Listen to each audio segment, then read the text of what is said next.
মরিয়া ইসরায়েল এখন হাত পাচ্ছে দেশে দেশে। দাবানলের তাণ্ডবে জ্বলতে থাকা আগুন নেভাতে পুরোপুরি ব্যর্থ নেতানিয়াহুর দেশ সাহায্যের জন্য হাহাকার শুরু করেছে। মার্কিন অস্ত্রে নিরীহ ফিলিস্তিনিদের উপর বড়াই চালানো নেতানিয়াহুর দেশটি যে প্রকৃতির কাছে কতটা অসহায় তার প্রকৃত রূপ বের হয়ে আসছে।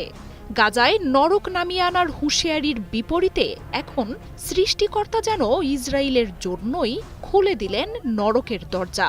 ফিলিস্তিনে ইসরায়েলি বাহিনীর হামলা আর বিস্ফোরণ দেখে অ্যালকোহল পান করা ইসরায়েলিরা এখন প্রাণ বাঁচাতে দিকবিদিক পালাচ্ছে।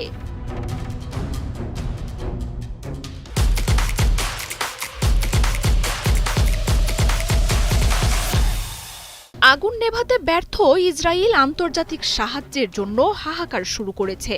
মিত্র দেশগুলোর কাছে আকুতি জানাচ্ছে আগুন নেভাতে সাহায্য করতে। Netanyahu Argentina, Britain, France, Italy, স্পেনের মতো দেশগুলোর কাছে আর্তি জানাচ্ছেন সাহায্য পাঠানোর। নিরস্ত্র ফিলিস্তিনিদের ধ্বংসের জন্য কোটি কোটি ডলার ব্যয় করা নেতানিয়াহু নিজ নাগরিকদের বাঁচাতে ব্যর্থ।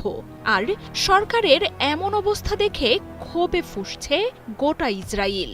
যুদ্ধের পর এবার আগুনের ক্ষয়ক্ষতিতে বিশৃঙ্খল পরিস্থিতি তৈরি হচ্ছে দেশটির বিভিন্ন স্থানে। 2 বছরের যুদ্ধে ছিন্ন বিচ্ছিন্ন গাজা অঞ্চলটিকে দখলে নিতে চারপাশ ঘিরে আক্রমণ চালাচ্ছে ইসরায়েলি বাহিনী। মাটির সাথে মিশিয়ে দেয়া হয়েছে রাফাকে। মুসলিমদের পবিত্র এই ভূমিকে আমোদ প্রমোদের নগরীতে পরিণত করতে নেতানিয়াহুর সাথে পরিকল্পনা চূড়ান্ত করেন ট্রাম্প। গাজা থেকে মুসলিমদের উচ্ছেদ করতে অঞ্চলটিতে নরক নামিয়ে আনার হুঁশিয়ারিও দেন তিনি। তবে বিপরীতে এখন সৃষ্টিকর্তাই যেন উল্টো নরকের দরজা খুলে দিলেন ইসরায়েলের জন্য। ইস্তাওল ফরেস্টের লাগা আগুন এখন ছড়িয়ে পড়েছে গোটা অঞ্চলটিতে। দাউ দাউ করে জ্বলা আগুনে পুড়ছে নেভে শ্যালোম, মেভো হরন, বেকোয়া, তাওজ, মেসিলাত জিওনের মতো দখলদার এলাকাগুলো। মেমোরিয়াল ডের ছুটি কাটাতে যখন পুরো ইসরায়েল প্রস্তুত, তখনই আকস্মিক এই আগুনে এখন দেশ জুড়ে নেমেছে বিপর্যয়। আগুনের তাণ্ডবে পুড়ে যাওয়া বাড়িঘর ছেড়ে পালাচ্ছেন ইসরায়েলিরা, ঠিক যেমন করে নেতানিয়াহুর বাহিনীর আগ্রাসনে রাতারাতি ঘর ছাড়তে হতো ফিলিস্তিনিদের অসহায়ত্ব দেখে অ্যালকোহল পান করা ইসরায়েলিদের এমন অবস্থা দখলদার দেশটির প্রকৃত পরিস্থিতি সামনে আনছে। 1 সপ্তাহ ধরে দাবানলে জ্বলছে নেতানিয়াহুর দেশটির বিভিন্ন অঞ্চল। তবে সেই আগুন নেভাতে ব্যর্থ ইসরায়েল।